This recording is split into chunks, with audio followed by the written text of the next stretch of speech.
stored on the HiveBright site. So, you happy for me to start, Snehal? Sure. Yep, super. So, first of all, thank you all for coming along today. This is our first session for the IT community within Shell Alumni, and we're going to discuss today digitalization from a practitioner's perspective. So, Snehal, Morgan, and Ron will introduce themselves in a couple of minutes. And what you can expect from today's session is me telling you a little bit about the logistics, because we're going to try and make this interactive. I'm then going to hand over to Snehal really to drive the session forward, to have the discussion with both Morgan and Ron, who have a great deal of experience in this space. And then we want to open this up for some audience participation. That will be through some AHA slides that we have, but also come through on audio and have a chat to us and ask any questions that you might have.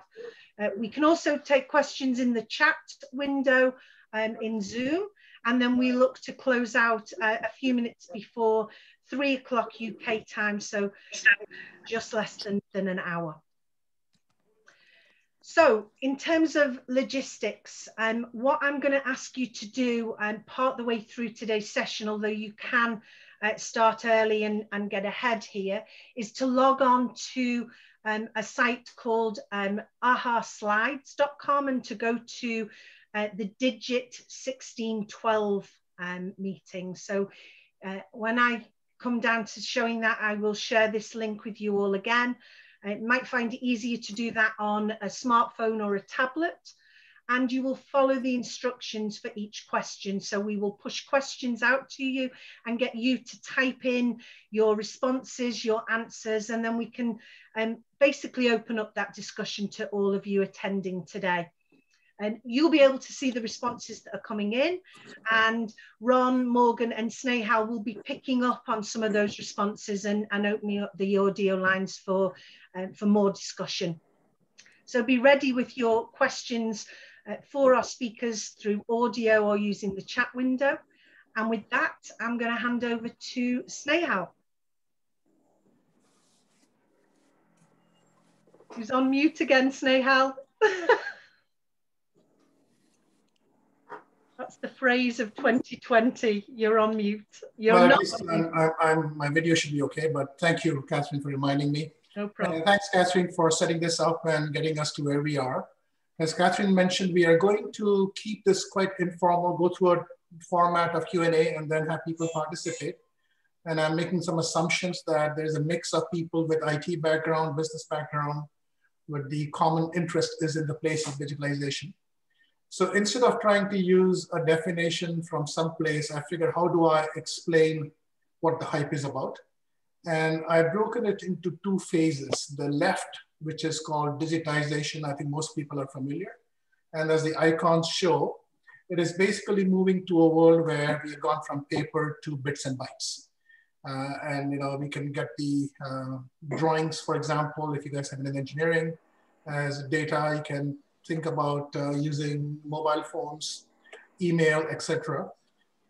There are many companies which are still on the left side, which now there are regulatory requirements which make people go there. So one thing to remember on the left side is it's about insights. And the goal of companies is more to know what they have versus go through paper.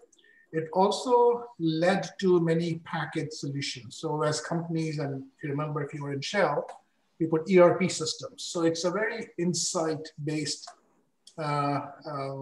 direction. And it also was a bit slower, and there was patience. And so I think it took about 15, 20 years before we got all the documents digitized, virtual collaboration began to work. You get dashboards. So that's the digitization. And almost every company has either made it to that phase or is getting there. And so then comes the digitalization, which is the topic for today. And I looked at many definitions, and there is more discussion among the intellectuals. And I said, okay, that doesn't help. So what happened is after people went digital on the left side, technology trends pushed us to a new space. So whether it is connectivity, whether it's the cloud, Zoom is a collaboration, so you don't need to be in the office. Robotics, data analytics, even IoT. So this morning I was checking the number of IP addresses I have at home. It's just my wife and I. And if you think on the left side, we maybe had a modem back then and then computers. I had 4 or 5 IP addresses at home. This morning I had 52 among the two of us. And I didn't realize how many IP addresses were issued. It's because I got smart devices, smart switches, smart cameras, and many things. So the number of sensors, which is what IoT is about, and we'll discuss a bit more, became important. And the phrases on the screen there sort of signify what's happening in that space, which is more about too much data, trying to get some intelligence out of it. The manual approaches on the left, where we looked at data, are not scalable. So there are machines which are being used. There is artificial intelligence, we'll talk about it. And you'll hear a term Industry 4.0. I'm sure many of you have seen it, where there is also the companies, and in Shell, there's a chemical plant which is being built in Pennsylvania. And for those who have followed that plant's construction, you'll find it's one of the most digitized plant that we have in Shell. And then you see digital twins. We'll touch on that a little bit. So what's happened on the right side is the line between IT and business has almost disappeared. And I sometimes wonder if we need to have a CIO who just focuses on IT, or is that now a business role? The other part on the right side is automation. Now, how many companies have moved to the right? Not many, but you will see discussions and hype about the right side quite a bit. And it's because the technology has not waited for companies to catch up. So I would say on the left side, the business have caught up. On the right side, there is still a lot of catch up to do. And the technology is still getting there. So if you think about these two areas and say, so what happens? You say, is it hype or is it something that's really happening? And so this is a Gartner summary. And it's interesting, almost everyone in the business you talk to, you look at articles, you look at company websites, you look at even Shell's website, you will hear the word digitalization. There are job titles, even the IT group in Shell has renamed itself as IT and Digital and Projects and Technologies. They have a VP for digital and computing. So the importance of this has increased. So there's quite a bit of hype.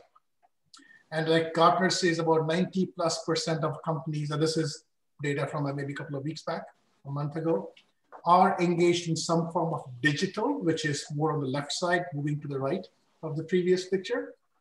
But you also see that there is a bit of a slowdown in terms of the so what. And the question becomes, do people have the skills? Do they have a clarity? Do they know what they're trying to do? Or are we in the learning phase? So I have a personal opinion. I think it's good for companies to think about it. But I think there's more hype today than actual value. And again, I'm being provocative to Ron and Morgan, who will come in a little bit. That if you ask companies, especially traditional companies like oil companies and manufacturing companies, and ask them, have you gone digital? You'll find the IT folks understand it. Based on the demographics, people in the business do understand part of it, but there is still a discussion on, so what's the value? And for an oil company, the bottom line is if oil price drops, that's a significant loss in profits and revenue versus trying to spend money on digital. Having said that, there is still a shift happening across all the companies. So that's a quick overview of what digitalization is about. I will not go into too much detail. And the idea of this group here is there was an interest in this area within the alumni network.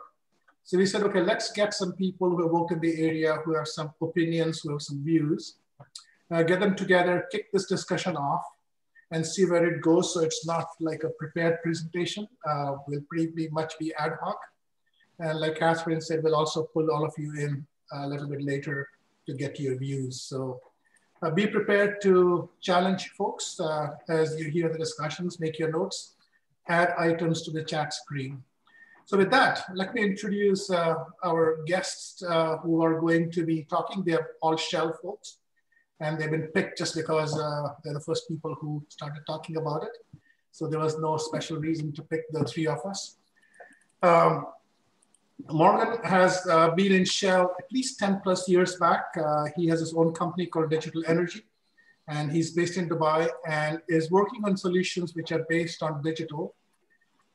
He has worked in Shell, worked in Gartner, worked in Maersk Oil and several companies. So he has a pretty good understanding of what this is about. Being in Gartner, I guess you understand about a bit more than maybe folks who are not. But he also has worked on it. And like Morgan says, he doesn't sleep sometimes because this is how he makes his own money and how his business runs. So very good perspective, hopefully, from Morgan. Ron has just left Shell. I think he's counting weeks right now. Maybe he's gone from days to weeks. He has worked in this area starting from its infancy. And I know Ron has a passion for digitalization. So he has been in the industry for 30 plus years, has experience on both the IT side, the engineering side, the business side. So hopefully he'll give some perspective from a large company view. I just left Shell about 18 months back. I worked half my career on the business side. So it was upstream, GTL, PNT. And then I was fascinated by IT. So I moved into IT the last 15 years.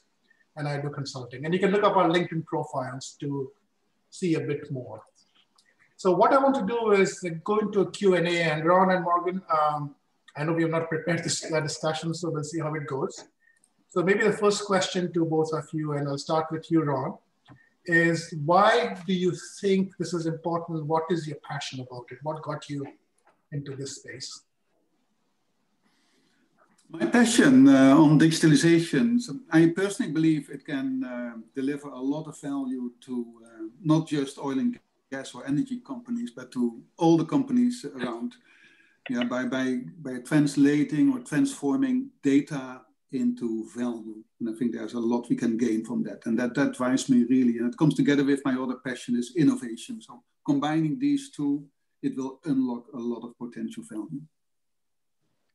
Thanks, Ron. Morgan, what got you into it? Was it a job? Was it work? Was it a passion?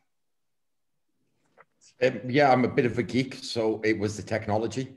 So, you know, it was purely for me, the technology.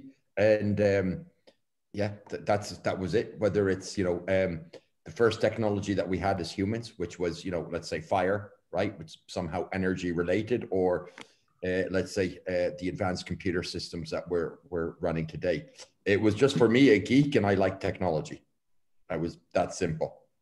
Thanks, Morgan. And I think one of the things which I see from a technology perspective also, Morgan, is as companies move towards digitalization, do you see that they have the right underlying infrastructure in place? Or, I mean, you work with several people. I think there's some feedback somewhere.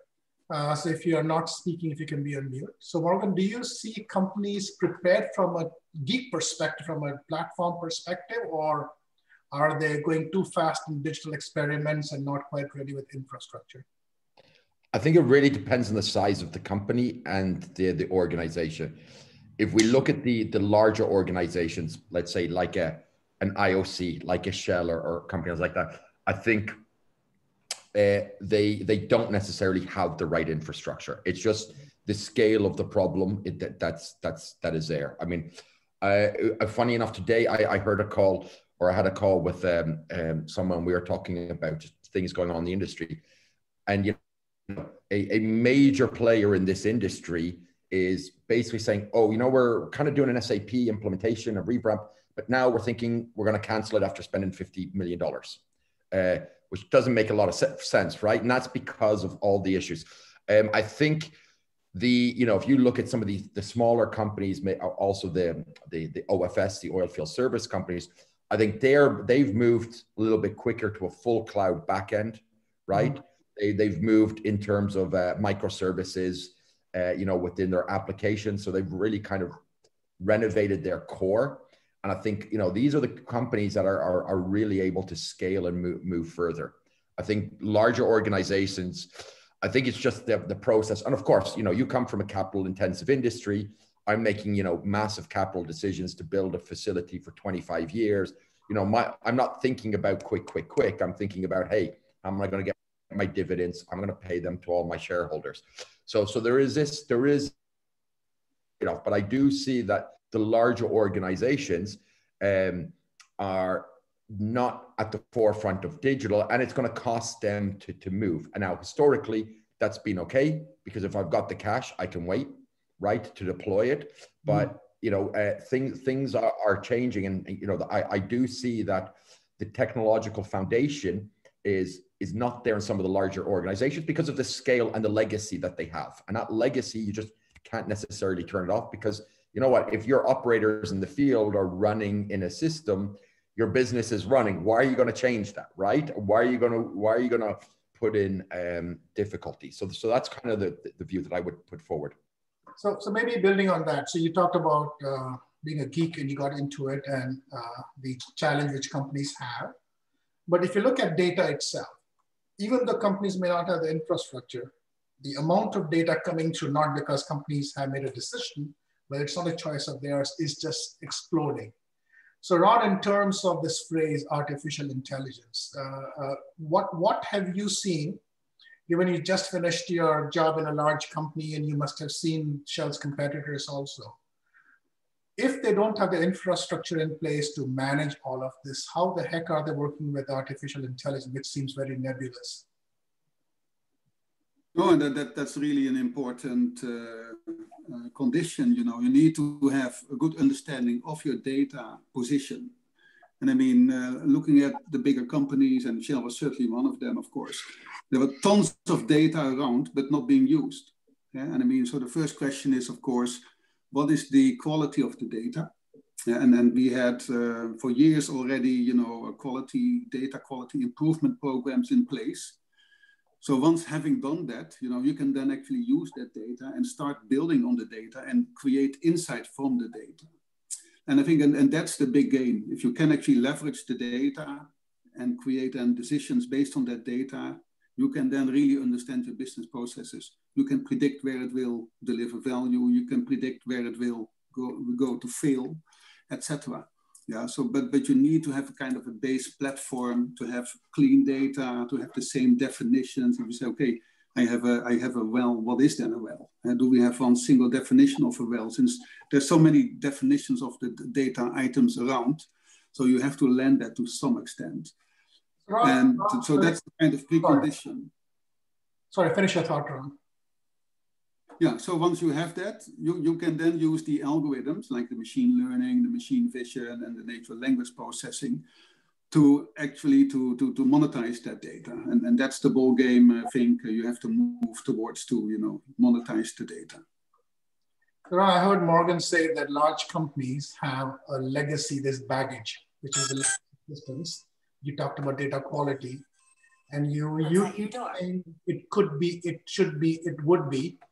How much of this has really happened in large companies, or are they so lost in the legacy that they talk more about it in the hypotheticals versus really make progress?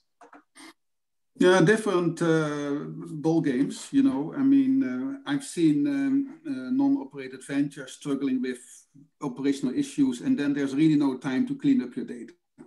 And so first things first. But I mean, certainly at Shell, there was actually room to improve the data. We had chief data officers in all businesses, you know, so people who are actually then responsible for improving the quality of the data. And from there onwards, you can fly. So that sounds, of course, all kind of a sunny story. But I also know that if you want to have information out of the downstream manufacturing asset management system, AIM, you know, that one Snehal, that's not so easy to get all these documents out. Yeah. So the practice of the day is also, you know, it comes with difficulties, but these difficulties can be overwon.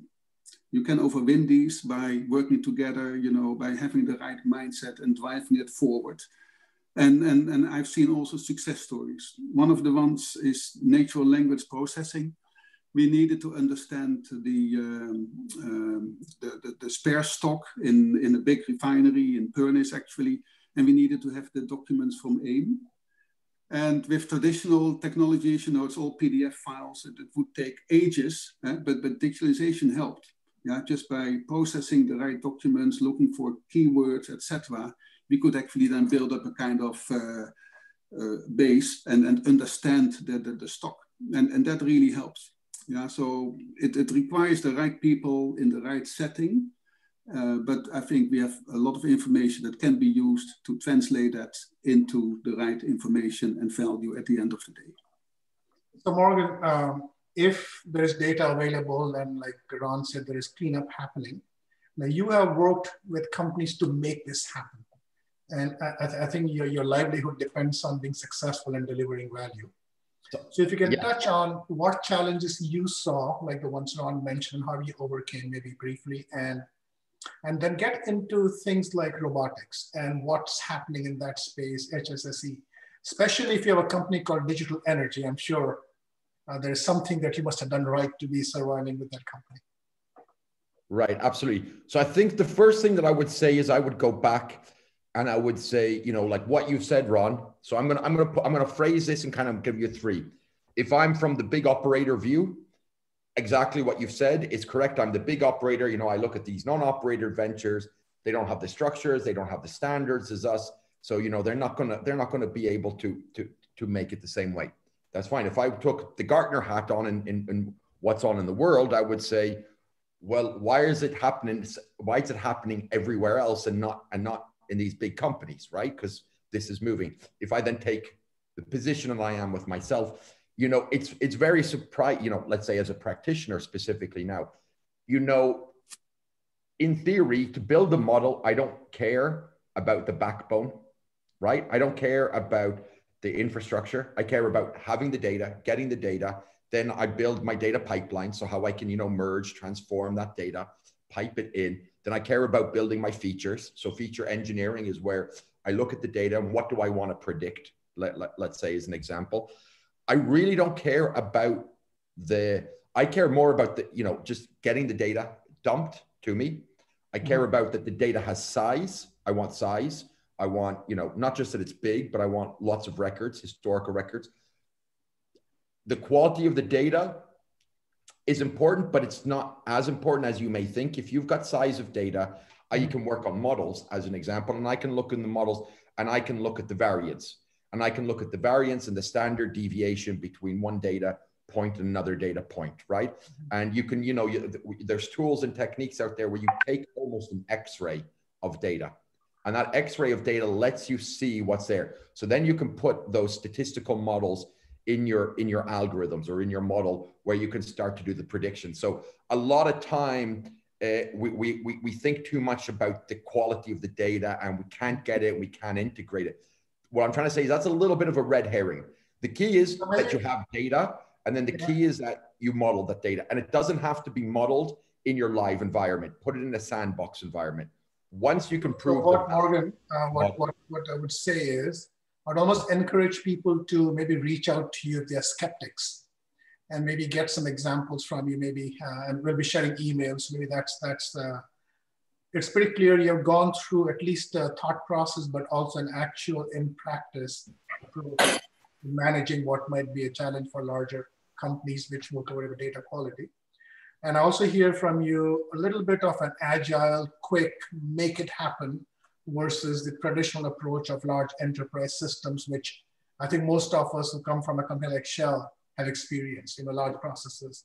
So I know we talked a little bit about robotics, and maybe before I get into this digital twin discussion, Ron, I know you work with robotics and drones. From an HSSE perspective, why would that be considered digitalization? Well, I mean, you should have a home, but it's not necessarily digitalization. But robotics and drones can also be seen as collectors of information and data.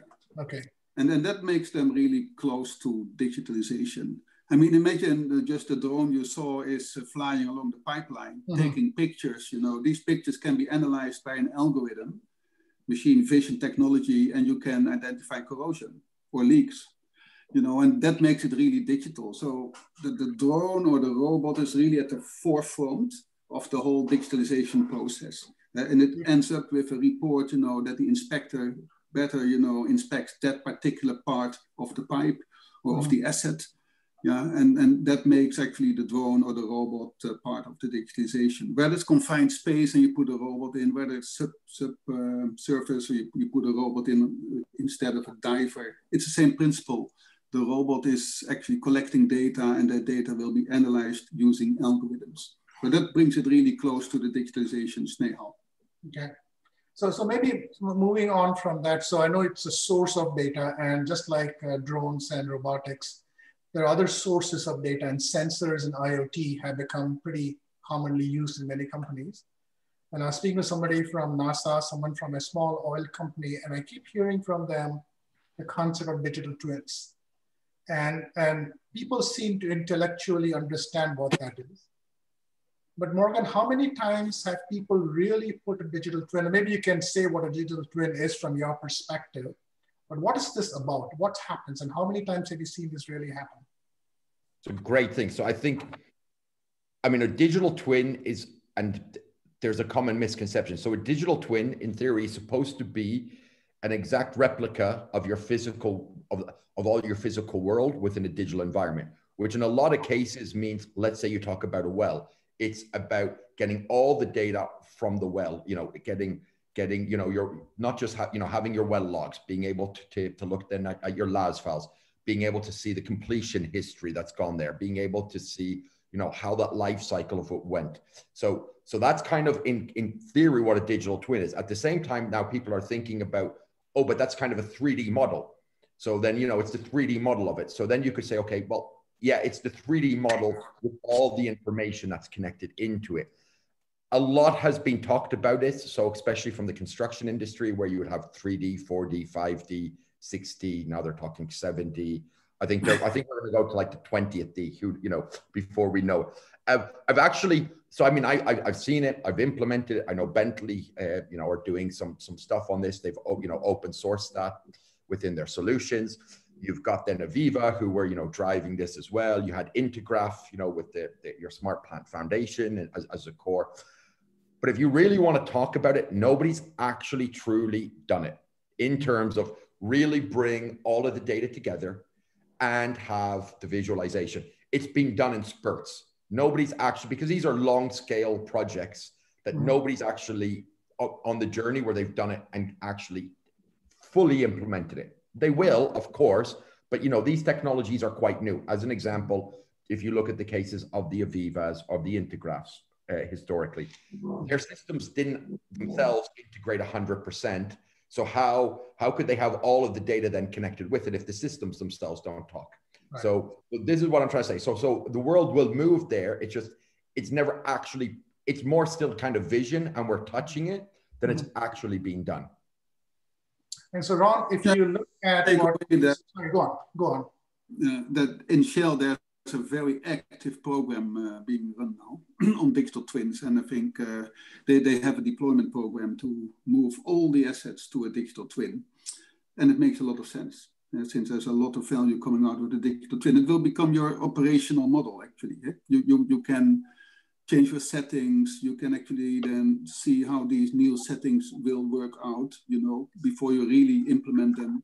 So it gives you a lot of insight. New assets, per definition, will be a digital twin, like the PenCam in Pennsylvania. It's a digital twin. Nyhamna is a very good example in Norway. It's a fully implemented digital twin. So I think the bigger companies really believe in this, and they will implement it. But even at a smaller scale, if you look at a compressor, you can have a digital twin of that compressor. And you get the model from this OEMs now, and you can actually play around, and that will give you a better understanding of how that compressor is actually performing. Now, so I think we are really on the edge of deploying or implementing digital twins in the industry. So let me challenge you a bit. You talked about data quality. You talked about Shell, or at least Morgan challenged you that Shell, companies like Shell, large companies, a little bit of a problem going to quick digital twins. And then you mentioned that you can always make a digital twin for a small piece of equipment. What are the hurdles you think, and I don't want to talk about Shell since we are outside the Shell environment, but what hurdles do you see large companies feel to even implement this? I mean, I always see from my own experience, large companies want to have strategic initiatives, a lot of discussion, a lot of thought. and I hear Morgan talk about you got to just go get it done. So what have you seen or sensed which makes it work in the large companies? Well, I mean, and I can only speak for Shell in this sense, then Shell started also small with what we called accelerators, predictive maintenance. We took 2 assets, selected valves and 2 compressors, and we did machine learning to actually predict any failure. That was what we called an accelerator or minimum viable product.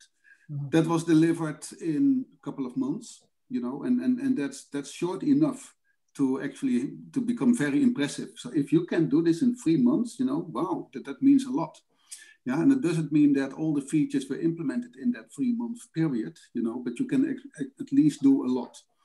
And that was how we started. And then the big question, of course, is how can I scale up?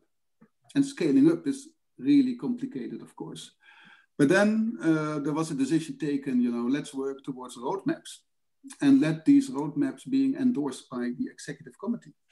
So it's not a free game anymore, you know. I think there's pretty high level commitment from the top and from the ones who need to deliver. Yeah, and that roadmap is in between. So if that roadmap is going to deliver, you know, so much of value, now your head is on the block, you have to do it. Yeah, and I think the engine is there to do it. Yeah, so scaling up can really be done, but it requires actually a good level of commitment within the company. And I think that was the secret for Shell to scale up. So maybe I think Kathleen can go through the next few slides, but if you look at the different slides, Internet of Things we talked about, so there is an explosion of data and every new piece of equipment, and Penchem is an example of a new plant. You see blockchain in the supply chain, you see 3D printing. And maybe Ron, if you can explain, I just bought a 3D printer at home and I'm making cool toys. Why would a company be interested in 3D and printing? Give me some examples of where it can really come into use. Yeah, no, many. And I was running the 3D printing Center of Excellence in Shell the last 2 years. And if you can go back to the previous picture, so 3D printing, and so often we got a response like, hey, I thought we could only print plastics. And what you see here on these pictures is, this is metal. Can be stainless steel, can be Inconel, can be titanium, all kinds of metals. And what type of metal depends on the liquid to be processed. So this is an impeller of a pump. And what we were facing initially was actually obsoleted equipment. So something is broken. You see on the left picture, the left one, the damaged impeller. It was broken and there's no supplier anymore. So what do I do? Now what I can do now is reverse engineer that particular part. I can scan with a GOM scanner, for instance. I can scan that impeller. I can work a 3D model, which is then a digital twin of that particular impeller. And that 3D model can then be printed based on additive manufacturing technologies. So using powder, and you build up the part and you have the new part on the right-hand side. So that was one use case, obsoleted parts. And with many elder assets, of course, this makes a lot of sense.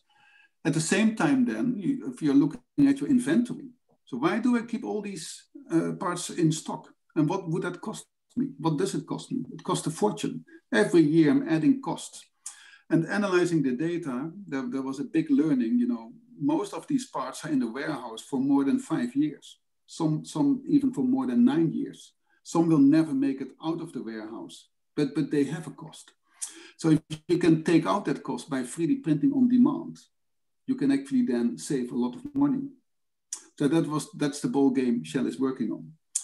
And then the big question is, am I going to print myself or should the industry print for me? And if this impeller comes from Flowserve, it's a fair question to Flowserve. Flowserve, I'm not going to stock your parts anymore. I would like to have you 3D print these parts for me as soon as I need these parts. On demand kind of thing. Shift in the industry. Yeah, so where you actually have a much more advanced supply chain. Yeah. So now if you go to the discussion you had so far, what I feel is there's not much of an IT discussion. It feels like a business discussion. So Morgan, from changes that are happening in the digital space, both from a process project perspective and even skills perspective, what should an IT professional be doing compared to the conventional? Let me give you some background. I'm used to large IT projects being taught through deployed globally enterprise systems. That's how ERP name came up. So you've spent last 10, 15 years spending a ton of money on large systems. What I hear now is some quick processes, a lot of business knowledge, understanding what the business needs, changing the way business works. However, there's still an underlying IT layer below it. So from what people's skills are, what the processes are, how do you see that change happening based on what you have seen, and what should each of us be looking at? Okay, great. So I think the way that I would frame this is, what's your core competency? What's your organization's core competency? And reason being, if you're a computer programmer, if you're a data scientist, maybe not so much, but maybe I'm building some brand new algorithms. I'm pure hard-coded, a tech guy. I should be focused on working in an organization where I'm core benefit and core value to that, right? i.e., if I'm sitting in an oil and gas company, whether it's upstream, midstream, downstream, the core focus of what needs to happen there is understanding that you're not just a technical resource. You are part of that industry. So the key ability is to, understand and kind of translate. So you translate what are industry drivers, what are industry challenges, and being able to look at those solutions that go forward, and not necessarily in your traditional waterfall approach of, let's just take that process and stick it into SAP. No, how can we understand and model what these business guys are needing, and let's try to solve them? Because what typically happens, not so much, well, it does happen in Shell, but it happens, let's say, in the assets, and it happens everywhere, is if you take the approach of governance and waterfall, there you're going to build these shadow IT teams. I mean, this chief digital officer came as a role because the IT guys were not able to serve the needs of the business, and the technology and the advances of the technology are driving so much value, right? Real value to hit the bottom line. And so if you're an IT person now, technical, I'd say the thing that you need to pay attention with more is having some business understanding, especially with the way technology is changing. You've got no code. So, you've got platforms where you can build your own coding on it, right? You're getting data scientists, which are not exactly computer scientists. They're mixed. They know data, but they've got to understand business to bring it together, models. You've got all of these things, 3D printing, let's say, all of a sudden. So the users are becoming more digitally enabled, right? So they can go, cloud is there. I can go, and if I'm smart enough, I can build high performance compute. I could possibly take some of my reservoir models, stick it up there. I could run some Eclipse, rock fluid dynamics. It doesn't matter. I can run some, advanced stuff on the cloud without IT. So if you ask me, the key skill there is, unless you're a core technical person working, for the core technical things, the key skill is having that business understanding, right? So turning into a solution provider. So Morgan, I think you're touching on the reskilling and the change in the role of IT. So in terms of what this group is about, right? So I know you have passion about helping people and giving back. So if you think about knowledge sharing, helping people move up that learning chain, but I think after what you said, I might cancel the job applications I put in there for CIOs of small companies. I think the CIOs are a thing of the past. What can people like you do to help others who are looking for jobs or experiences or roles in different companies within this network? Well, I think the thing to do about it is, or what's really important to understand is kind of like, what are the sound bites? What are the buzzwords? What do those buzzwords really mean? What do I need to be equipped in a new world, right? And by the way, let's say I'm moving from this big organization, now I'm going to this small organization. They don't work on the same processes. They don't work on the same information. So digital is about a mindset of how you can think about technology, because it goes both ways, right? I talked about the IT guys needing to be skilled. The business guys need to appreciate digital. And it's not like when I was in Shell and in Japan, and our project director said, you're IMIT, you know what? Any of my engineers here can go build the telecom network and build all of this. Right. And I was like, I just saved you 100 hours by spending 1 hour to fix your cell because you run everything on that, and I saved 100 hours, and yeah, all these guys can do my job. So what I'm trying to say there is there's a need for business guys to truly understand what the technology can and cannot do, even at a very high level, but don't be focused on the buzzwords, and the IT guys somehow in between. So if anyone wants, let's say, a little bit of help on that, sound bites, some little information on that I think that can help people. Hey, what does this mean? They're talking about these systems. I don't know these systems. I've worked in Shell. I just know these systems. What is this? So Morgan, I'm going to put words in your mouth here. So are you offering, along with others, to help people who have questions and maybe thoughts and as part of this network's role then? Or are you just saying that you can talk about it when required? What are you saying? Well, I know you have a PhD and you must be doing some professorial intellectual discussions also. No, correct. I think it depends, right? If somebody has a question, hey, what's this mean? We can obviously easily answer that. That's very basic. So it's kind of, I'd say it's open. Okay. All right. So I'm going to hold you to that. And Catherine, maybe at the end, if you can share the emails of folks here, we can see if they really respond back. So now maybe Catherine, back to you in terms of the open session. What should we do? No problem. So we have a couple of slides with some questions on that we can get you guys to basically join in and participate by answering those questions, typing in onto the slides. I think as well, Snehal, there's about 27 people in total on the call. So I think it's also, please come through on audio. Matthias, I see that you have had your hand up for quite some time. So if you've got a question on audio, please come through and ask that now. While the rest of us, if we can log on to www.ahaslides.com/digit1612. And then what you will see is each of these questions being pushed to you, and you should have the ability on your device to start typing in your thoughts. So our first question is, what are the opportunities that you see that businesses should embrace, both near term and longer term? So whilst you're thinking of that, Matthias, did you want to come through on audio? Yeah, thank you very much. Hope you can hear me all. We can. So, very good. So thanks, Nahel and Catherine, Morgan, and Ron. Good to see you back all. I was raising my hand much earlier, but the point was about business objectives. Yeah, I seem to see this whole digital transformation from an outcome looking backwards. I think I've seen a lot of technologies and consultations being pushing up, but it's really more a pull piece. I think value is created by capable people doing business processes that get informed from data that comes from systems. Yeah. Now, digital transformation can help with that, but I think the whole discussion we had, it's not all about IT, it's not all about technology.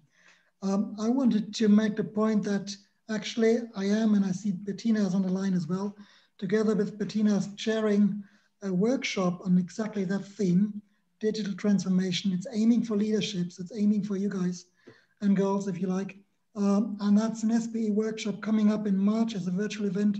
And then as a face-to-face, we hope for Corona, post-Corona times, face-to-face in Vienna, where we really want to see leadership practitioners coming home and answering exactly those questions about what can we take home in terms of digital transformation. I see a lot of frustration in the industry. I see that Equinor, as an example, last year announced that they were taking 50% cut of their 2 billion budget of Norwegian krones on digital transformation because they weren't seeing the return on investment.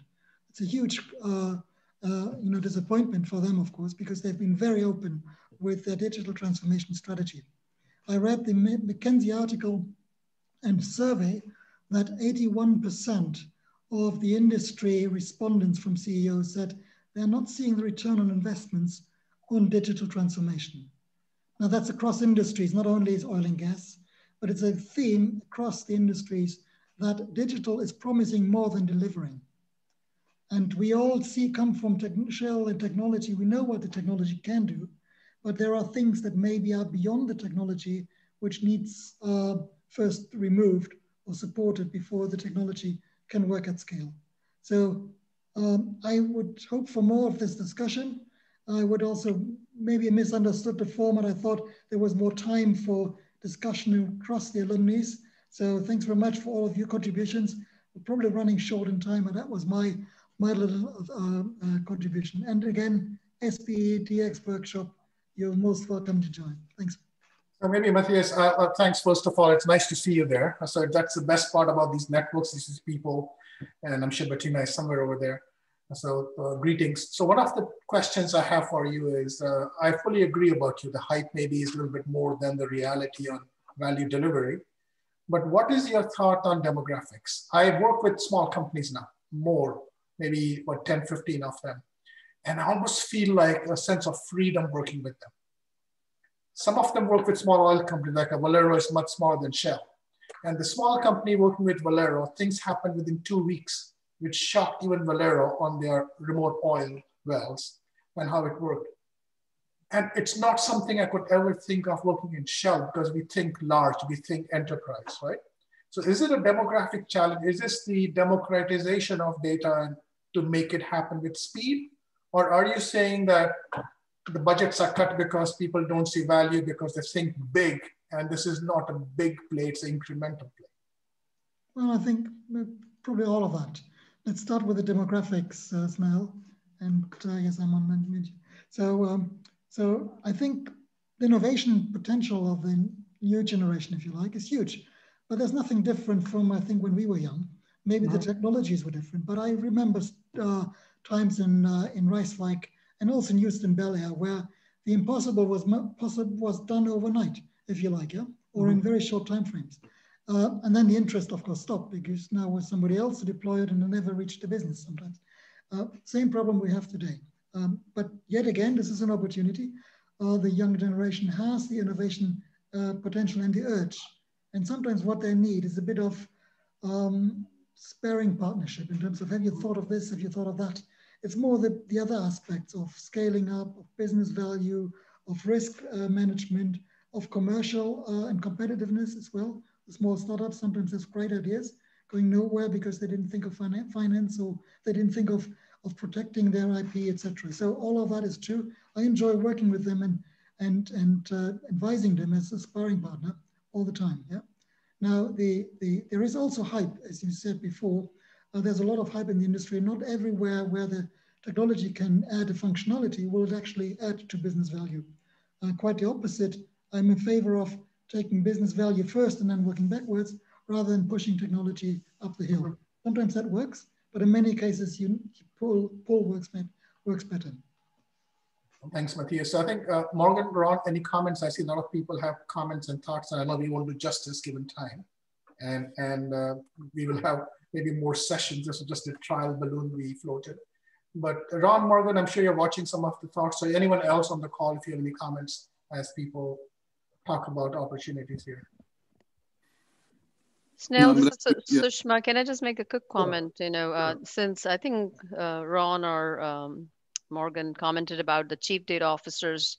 So just speaking from Shell, since I came off just 10 weeks ago and I took the SVS and retired, that there is a whole appetite, energy, and ownership from the business itself. And really there has been a shift where the business is saying, you know, what are the valued initiatives they want to pick. I think the challenge becomes the digital funnel gets to be sometimes, you know, in tens and hundreds. So if they pick the top few opportunities and then they drive it with not only technology, there's a huge hype about technology and investments and things like OSDU, which is great. It's visionary. So it's also looking at, you know, what is your critical data? You know, what is the right systems you need in place? You know, where do you pick from your archaic systems to the new?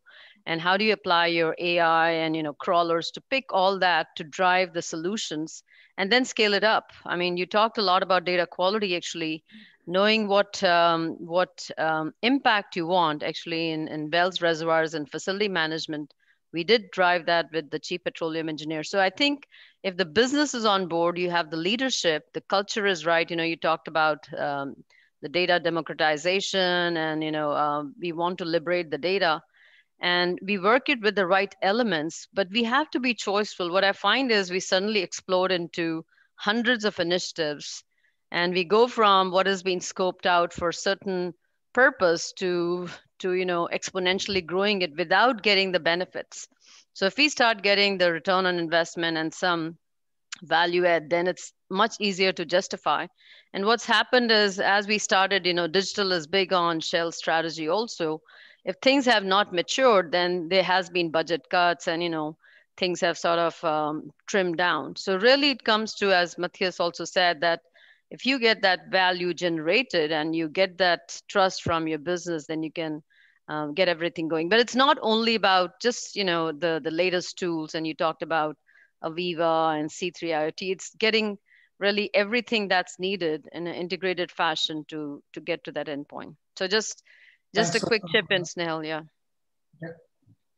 Yeah, good point. And if you translate that into agile ways of working, where you have small teams with the business and IT and other roles you need, you work it as a small team and you work towards minimum viable product. You can deliver quite easily. You can then also determine, there's value or there's no value. Then you can stop without burning a lot of dollars. You can stop at the right time or you can accelerate at the right time. So I think you have instruments now to do it differently and move away from the waterfall model. Other people, maybe just, I think there's a good discussion. I know we are running short of time, but welcome any other audio comments versus going to more questions. Hey, Snehal, this is Ethel. I have a few comments, if it's okay. Sure. Yes. Yeah, so I just wanted to share again from Shell, and I was the Asset Information Factory Data Platform Program Manager last year into early part of this year. What I can share here is the practical experience that we had in terms of value generation. 4 years ago, that AI program was also at the brink of being terminated because it was spending a lot of money, but not really churning out any value. So the business even challenged, why is IT doing this in a very ERP style? And we came up with this left to right, right to left thinking that basically you build data, but as you build data, you drive value. What we did there also was we started with a data strategy to define where the assets want to go, and then also the high value use cases that they wanted to build. So instead of building data and digital, we say, okay, let's focus on where your high value use cases are. And we did hackathons. We made it real for the people so that they can truly experience what data science means to them, instead of just talking about integrating more data into the data platform. So we went to the hackathon mode. We went to build, integrate, but we found that data quality is also problematic. So this is one area where, we cannot solve the data quality in one go. So we said, let's focus on high value use cases and clean the data there. And then also creating the data governance that will make sure that the data quality from then on will be clean or will be up to the standards. Then we applied the DIY methodology, where not only IT is developing all these applications or solutions for the business, but also to enable the business to actually do data science methodology so they can find insights and value from their data. So maybe Ethel, I know we're running out of time here, but I don't see this as a Shell meeting, so I don't care about time limits. If people have time, you can keep discussing. But I think that there are a few points coming through, and Matthias, you pointed to some of them, and Sushma and Ethel also did, is this is a place where there needs to be more thoughts and more discussion, more experience sharing. And I would like us to, and there's a slide which is maybe next steps. If Catherine, you can quickly pull that up, and Morgan, you can talk about it. But what I want to encourage people who are already on the call, if you have time, please hang on after we go through this slide and share your thoughts, because what I don't want to do is just have a talking shop like this one and then nothing happens. Because even I put some energy into it, I don't want to waste it. So I would welcome people if you would stick around and help bring something as a next phase. Because I have a lot of passion in it. I'll do it with or without people on this call. I'll reach out, but if you're okay. Morgan, can you talk a little bit about this slide, and then maybe we can go into a more of an open discussion if people have time. Yeah, absolutely. So, I mean, one thing I would say, and this was, I'm just going to bring, the research I did in Gartner, where I spoke to pretty much the entire industry, right, about digital and on this. And maybe I did advise Ekbornor or not, and maybe some of the things I advised them got cancelled or not. But I mean, that's neither here nor there. I think there's massive, and I think what was said is there is massive value in digital, right? There is massive value in it. There's massive ways to go forward. There is a challenge, which is always there, which is who is the right one, who's got the right, it's almost like who's got the right way and the right vision. Because, one of the things that you really always need to do is whenever you're doing this, start with a digital vision. So how is your vision what is your company going to be like in 5 years using digital technologies? That is the thing I would say is the first starting point, right? Then your strategies, then your plans, your architectures, your roadmaps, that all comes. The first part is what's that vision and how do you quantify that vision in terms of the business benefits, right? Is it reducing my time to first oil?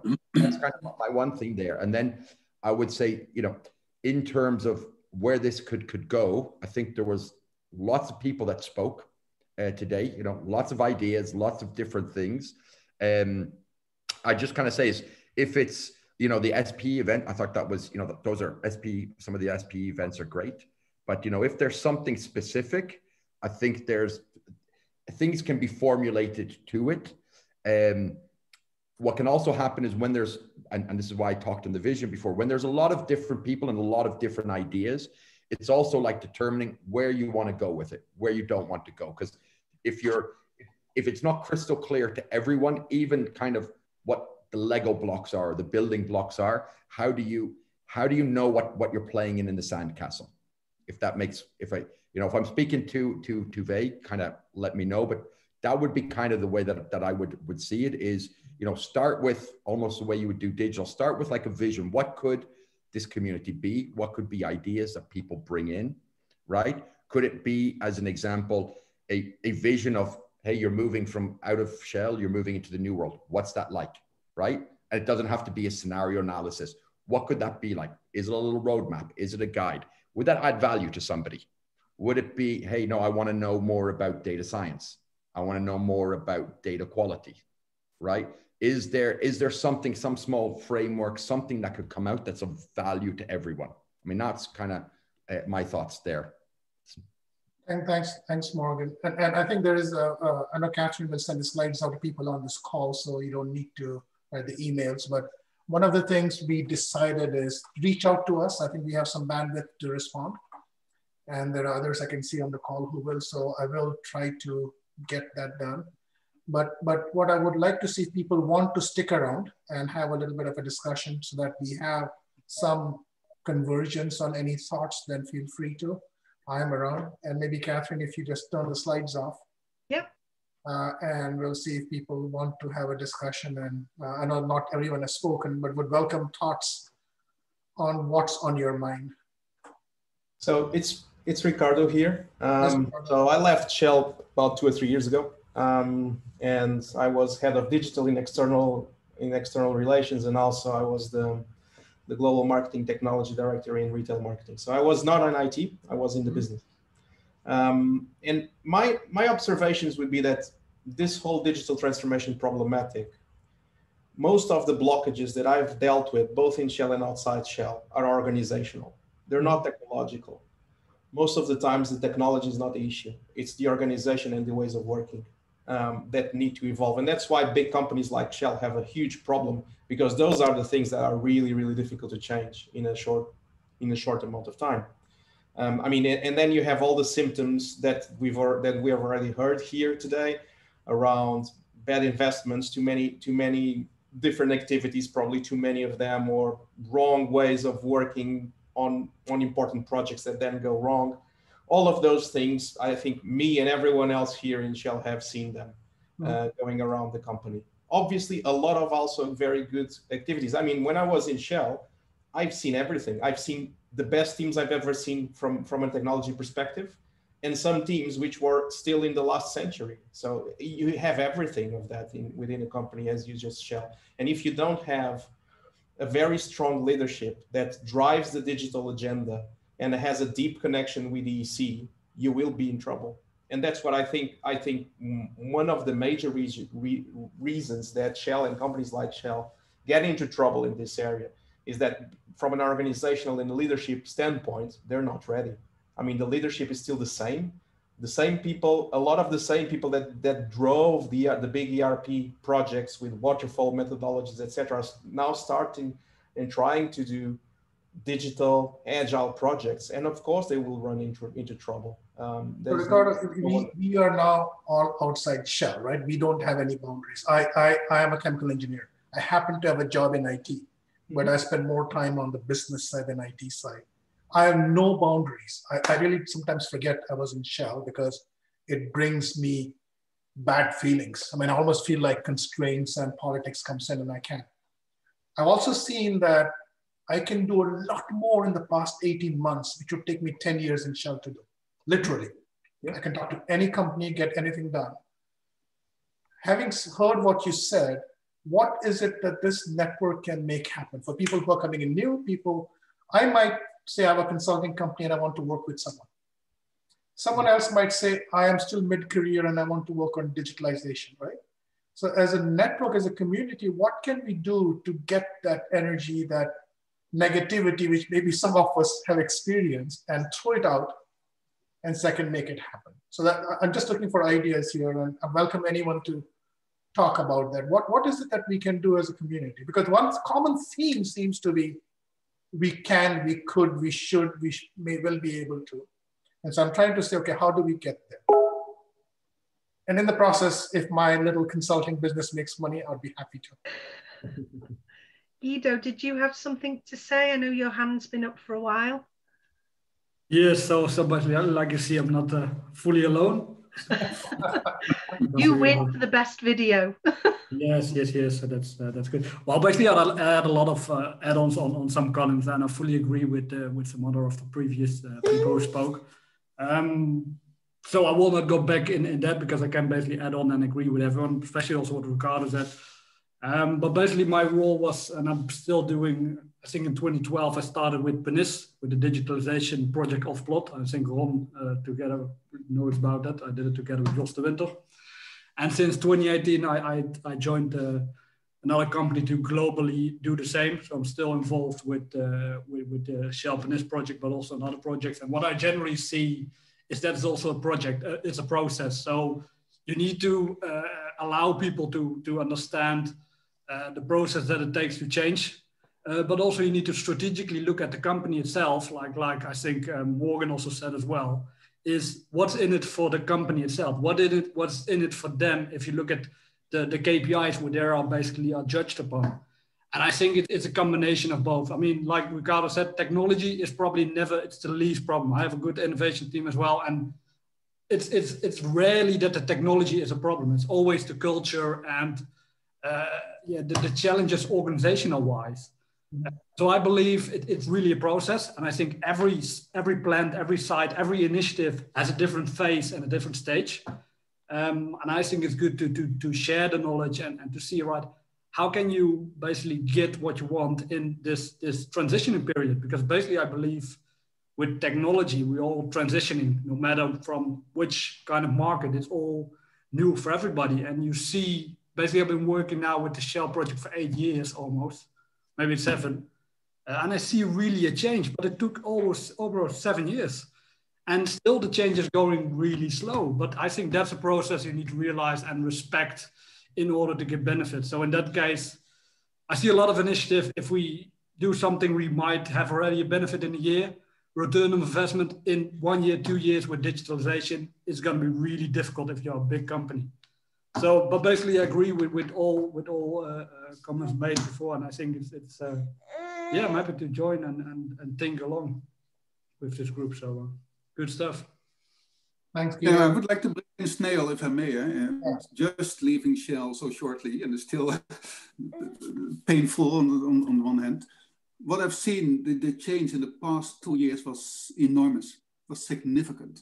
Yeah, and I think from low levels to the top, it is really significant. I tell you, And digitalization is the word, and it is the belief that the new Shell will be based on digital fundamentals. And I mean, I've seen Pernis, you know, from kind of skepticism to, wow, if this works, I can do that and that and that and that. Yeah. And of course, some things take time, of course. Yeah. I mean, changing SAP is enormous. But other things, you know, you can go really fast. Yeah. So I think Shell is there. Equinor will be there. BP will be there. I think, and that's what we have to support, you know, the belief that we can do it. And that's there already. The partners are there. If you look at the subsurface and wells, the subsurface data universe, it was not thinkable of that, you know, 5 years ago that companies like ExxonMobil and Shell and others and Google work together on their data platform. And now they do, since they can actually do more. So I think they are there. So let's support that. And I think let's take these positive things with us and to our customers. Since we can do it, it's now time to make it work. So that's my addition to it. Thanks, Ron. So maybe as we close out on the discussion, what are the thoughts? Matthias, I know you talked about, I know you had a session before on this topic. Bettina, you are listening to all of this. I know what your passion is also from the past discussions. Indeed. Your sense hearing all this? Just would like to think about, know what your thoughts are. I'd like to give Bettina the word, yeah? Yeah, well, I maybe first a quick reaction to Ron's statement before. It resonated well with me. Also a bit building on what I think Guido said. Big companies are big tankers. It takes time to turn them around. And as experts, we just have to be sometimes a bit more patient. That's at least what I have learned, maybe even more after I've left Shell than before. I was always very impatient. So give them time to turn around, provide them with our expertise, whatever it takes. And some things have to be said not once, not twice. They have to be said 10 times and explained. And my finding is also that once it does get into these big tankers, into these big corporations, the change is lasting, is fundamental, and really then changes business processes. And that's very, very satisfactory. I've also seen some smaller companies or mid-sized companies in the last 1.5 years that introduced digitalization in a very superficial way. For them, it's easier. Quick gains can be made, and yeah, they score. They look good. So I share a bit Ron's sentiment. It's not all that bad. It's just very, very difficult. Logical. So thanks for the feedback. So one of the things I take away from this discussion is there's a lot more to talk about. Matthias, you were saying something? Yeah, I want to just say, you know, if you look around, here was about 20 former Shell experts, and we have so much expertise. Some of that is overlapping. Some of that is very much synergistic or supplementary. So I'm proud to have this network. So if I need expertise that I don't have, I'm consulting other companies, organizations, United Nations, etc. So I don't have all the skills. I know exactly what I do and what I don't. And I'm so happy to have such a network of you, and I think also the Shell alumni making this now a focus theme or work group, or however we call it, is an opportunity for us to leverage each other, call each other in when we need us, and thereby passing on the expertise that we've gained in Shell, but also outside of Shell. The last 3 years, I've been outside of Shell. I've seen the other side from a consultant and vendor world, and I was surprised, yeah, because the bubble in Shell is big enough. You can live in an illusion. And now I'm living in a different illusion, but now at least have the experience and the luxury of having seen 2 illusions. Yeah? Right. So, and I can play them out each other if I want to. So you know, let's use our strength and what we have together, and exchange. You know, Shell alumni offers us to exchange Slack notes, in messengers.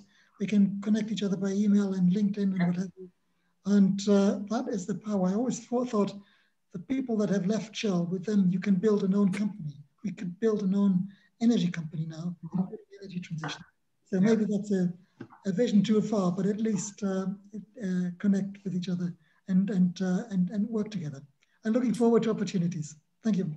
Thank you. And I think with that, one of the things which you just reminded me of, there are external companies not connected to Shell at all who have asked for that. Can we enter this space and look for talent, look for ideas, look for expertise? And I said, yeah, if you pay me a little bit of a commission, I'll let you in. So I think there is the clearinghouse of talent, of people, skills, of knowledge, and how can you pull it together? So maybe Catherine, Ron, Morgan, one of the things we need to take away is definitely how do we create that visibility, transparency of what each of us maybe wants to do, what we are capable of, and see if you can have this discussion at least to pull some of those things, because there's nothing like Matthias or someone of you guys coming later on in the next session and showing how you have pulled in, some of the pictures disappeared from my screen, but how you have used some of the resources. Am I still on or? Yeah. Because all the pictures suddenly disappeared from my screen. I feel like I'm talking to a dark wall here. We're all still here. So one of the things I take away from here is at least think about the clearinghouse, and also might connect offline with you, Matthias, in terms of, I think you had a session before, and how to get the next session, next discussion formatted or structured so we can get a more open dialogue on what's possible. And other thing I want to just add before I get to you is I really want to bring in real opportunity. I've been talking to people in the Far East. Many people in the Far East are still mid-career and have just left Shell for reasons which are different than many of us who left by choice, or maybe not by choice. But they really are looking forward to, are there opportunities? Is there something can guide us on? Right, so I want to get those people into the Shell alumni community also, because they also are the different demographic and have ideas which also might help. So Matthias, you're saying something? Yeah, I just wanted to say maybe in the next meeting we can look at a particular use case. In other words, some business value that we can work with. Digital transformation is a means to an end. It's not an own end. So for instance, one topic I saw was digital twins. Well, we can see that the subsurface always worked on digital twins for 2 decades.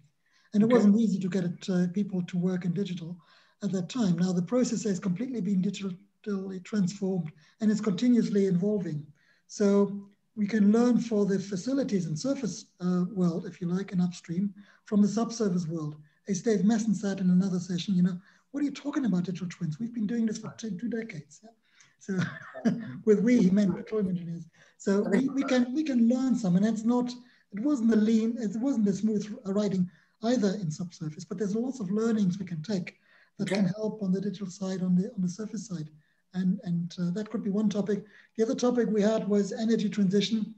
We had this discussion about the port of Rotterdam, hydrogen, how you bring sequestration and storage of carbon in the mix, how you get green energy in terms of renewables in, how you transport the hydrogen into the pipeline network up the Rhine Valley.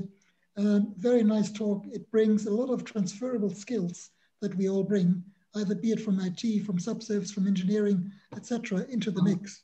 And I think we have, who is it, S and others from the Port of Rotterdam in our network. So we may want to do that as a topic in digital transformation. Yeah. Thanks for that. So anyone else raise a hand? Vito, did you try to say something or? I guess not. Bettina, you saying something? No, I don't. Yeah, no, just another comment on the side of data and sensors. I have to apologize. I missed the very beginning of the session today, but for me, it's still the additional or the increasing number of sensors we have in basically everything we do, and the amount of new data that is continuously provided and produced. We forget that that's actually an easy part to access and to basically make people aware of the fact that if you acquire all this data, then at least basic analytics is a given. Yeah, it's really a no-brainer, and that easy makes the entrance into digital processes a little bit easier for many of them. Very good point. And in fact, I don't know if you missed it, but I looked at my IP addresses in my home, And just my wife and I are living here, we have 52 IP addresses. And didn't plan that. And so, which means I can do analytics, and I've done it as to what we do when we do it, because there are tools. And it's amazing if you multiply that to a chemical plant or a process industry and a company, what is the exponential growth? So I think that analytics data and how do we get our arms around it might be a topic. So I know we are way over time. Morgan, any thoughts from your perspective on what you heard? You've been quiet. I think what would be interesting would be to understand, like, I mean, yeah, I liked what Matthias said in terms of, yeah, let's, you know, if you could bring something together to make an opportunity or something, I mean, I like that because that's focused. Obviously, I'm a business guy and I like that. So it's there. I mean, digital twins, I mean, that was mentioned. I don't know. I know that Bentley want to shoot a video and they want our AI, and Future On, we're a partner of them too. So if anyone wants information on digital twins, we can get to the vendors if you want. I can arrange that. If that's there, if there's sessions on AI, I mean, because that's specifically what we do. We focus on AI. If anyone wants to know anything more detail on that, let me know. Energy transition. Well, I mean, obviously, if there was, I mean, let's put it like this. I have some crazy project ideas if there's the right people there. So if there's people in this room who know how to help with water management, then, you know, we've possibly got some research that we could look at doing. Okay, so what I'm going to start a clearinghouse of ideas, start a small commission, because I know NASA, and I work with NASA quite a bit here in Houston and in California, and they are putting digital twins big time. And they're saying, are there people who can work with us? So let me get some of these things, ideas, requests, requirements, and see if that itself is a third topic. I heard energy, digital twins, energy transition. The third might be just who's looking for what, and what are the opportunities and expertise in this network which can be leveraged, and bring that in. Okay. So any other final thoughts before? I think this has been good. I like the discussion that's happening. Snehal, I like your final point. If we could come up with a list of where we stand for, if you like, you know, if I think of, you know, Snehal, what should I think of? Not a long shopping list of a beauty contest and a CV, but just 2 or 3 areas where I say, well, if this, then call Snehal, yeah? Yeah. I, for instance, stand for data governance. That's the piece that I can really bring in depth. I can talk a lot about a lot of things, but when you talk about data for digital, and you know that there is an issue, data governance is usually a big solution. You know, that's all you need to know. And then you reach out to me when you have a problem with that. Yeah? Yeah. And what is it for Morgan? What is it for Ron, for Bettina, etc. Then we can help each other. Yeah. Okay. Yeah. All right. So I'm going to, I'm going to close this out. So Catherine, any final thoughts before? What do you plan to do with the slides? Yeah, so the only thing that I would say is I will share slides with everyone. I will share some write-ups. So Snehal, I will check that I have my notes make sense before they go out to these people who know all about digitalization. If there are any opportunities for slide makers, I'm your person. So just to throw that out there, I'm not a digitalization person, I'm a slide maker. So I will share all of these details with everyone. I think from our perspective, Snehal, this was the kickoff session. And I think we have some rich content for next sessions and to take this forward. And also from what I heard, some people who are very interested in making this digitalization forum a success and moving it forward. So with that, I would thank yourself, Ron and Morgan, for all the preparation and for spending time reading my emails over the past few weeks. And thank everyone else for coming. And the recording will be available once you've paid your fee to Snehal, so you can share it with your families over the Christmas period. Thank you, Catherine. And thank you very much, Catherine, for pulling it together. And I appreciate all of you joining the call. Thank you all. Thank you. Thank you. Bye. Have a good holiday. Yes, happy holidays, everyone. Thanks. Bye, everyone. Bye. Thanks. Bye-bye. Thank you all.